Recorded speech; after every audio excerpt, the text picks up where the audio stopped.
आज 5 राज्यों के विधानसभा चुनाव नतीजे आ चुके हैं। मुकाबला 3-2 का रहा है। बंगाल असम में बीजेपी ने अकेले मैदान मार लिया। पुडुचेरी में बीजेपी गठबंधन की जीत हुई। केरल में कांग्रेस पार्टी का परचम लहराया।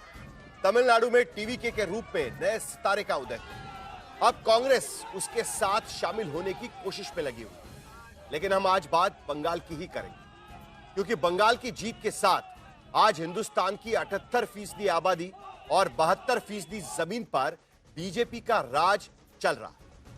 क्योंकि बिहार से बहकर गंगा जी अब बंगाल पहुंच ही गई है और बंगाल में आखिरकार कमल खिल ही गया है।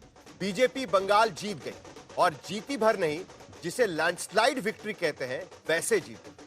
सिराजुद्दौला का आखिरी किला भी ढह गया। टीएमसी मीर जाफर पर ठिकरा फोड़ रही है, क्योंकि अब की बार बंगाल में करीब 50% वोट रखने वाली ममता बनर्जी का वोट बैंक तो करीब 7 से 8% घटा ही, लेकिन सीटें भी आधी से ज्यादा घट गई। उत्तर पूर्व दक्षिण पश्चिम चारों ओर भगवा लहरा गया है। बस ऐसा समझ लीजिएगा कि 2021 वाली पूरी कहानी पलट गई।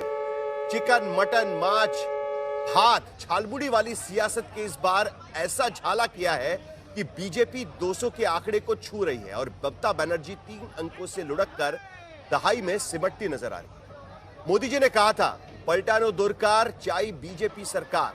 बंगाल के वोटर्स ने पूरा का पूरा पलट दिया। बंगाल ने भय के आगे भरोसे का हाथ थाम लिया है और टीएमसी ने निराशा के आगे संबल का दामन थामा।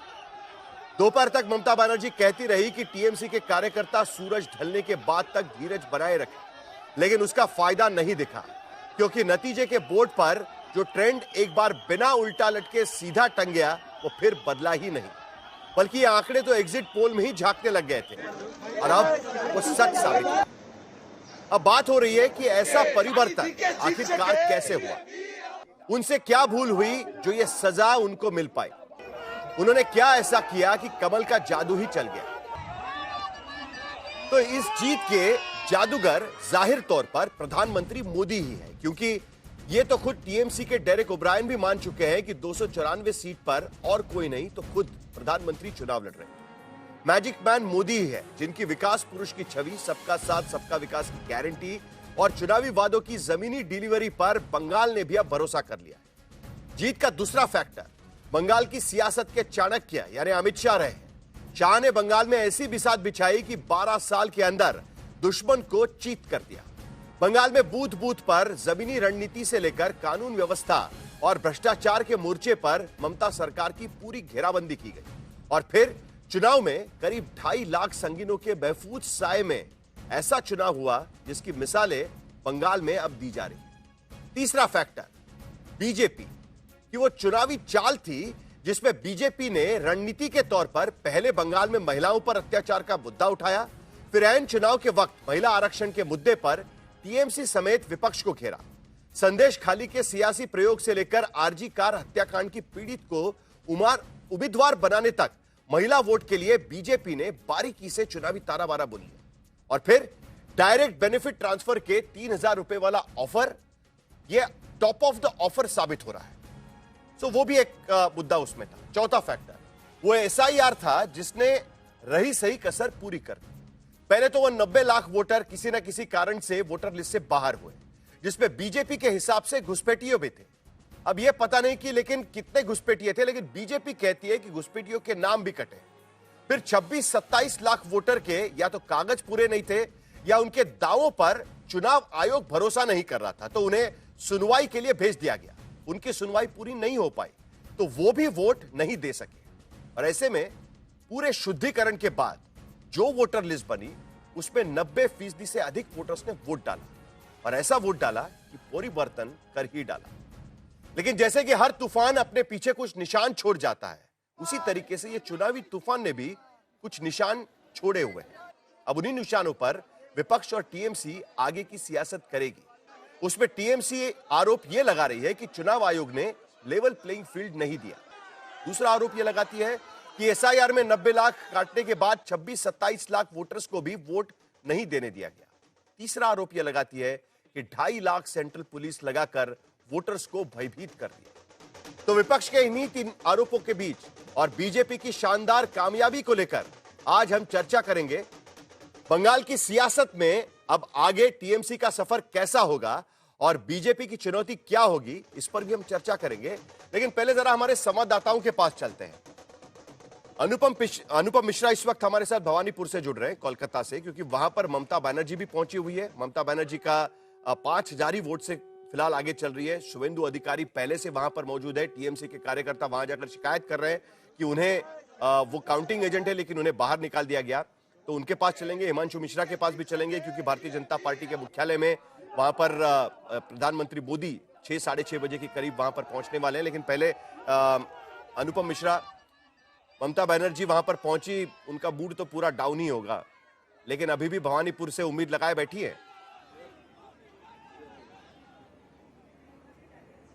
जी देखिए, ममता बनर्जी को भीतर घुसे लगभग 1 घंटे होने जा रहे हैं। भीतर शुभेंदु अधिकारी लगभग 2:30 बजे के आसपास घुसे थे। उसके बाद ही थोड़ी देर में ममता बनर्जी भीतर पहुंच गई। काउंटिंग बंद पड़ी हुई है भीतर, 13 राउंड की काउंटिंग हुई, इसी के बाद से काउंटिंग बंद है। जो बीजेपी के लोगों का आरोप है कि ममता बनर्जी मोबाइल समेत भीतर आई हैं, उनका आई कार्ड भी नहीं है उनके पास, ऐसे में वो भीतर क्यों आई है मोबाइल लेकर, और इसके बाद से ही भीतर में काउंटिंग बंद है। तो भवानीपुर की काउंटिंग 13 राउंड पे आकर रुक चुकी है। भीतर में शुभेंदु अधिकारी भी मौजूद हैं। ये बड़ी खबर यहाँ पर अनुपम मिश्रा बता रहे हैं कि भवानीपुर के भीतर काउंटिंग रुकी हुई है। 13 राउंड के बाद वहां पर काउंटिंग रुकी हुई है, क्योंकि ममता बनर्जी वहां पर पहुंची है। बीजेपी के कुछ आरोप वहां पर है और वहां पर शुभेंदु अधिकारी भी वहां पर पहुंचे हुए हैं। ममता बनर्जी का कहना है कि शुभेंदु अधिकारी वहां पर पहुंचे, इसके लिए वहां पर जाकर वो बैठी हुई है। 13 राउंड के बाद 5,000 वोट से ममता बनर्जी भवानीपुर में आगे चल रही है। अभी भी वहां पर 5 राउंड की काउंटिंग बाकी है। अमित भारद्वाज भी हमारे साथ जुड़े हुए हैं और अमित भारद्वाज वहां पर मौजूद है क्योंकि डॉक्टर श्यामा प्रसाद मुखर्जी का जन्म स्थल कोलकाता है और वहां पर बीजेपी के कार्यकर्ता पहुंचने वाले हैं। अमित,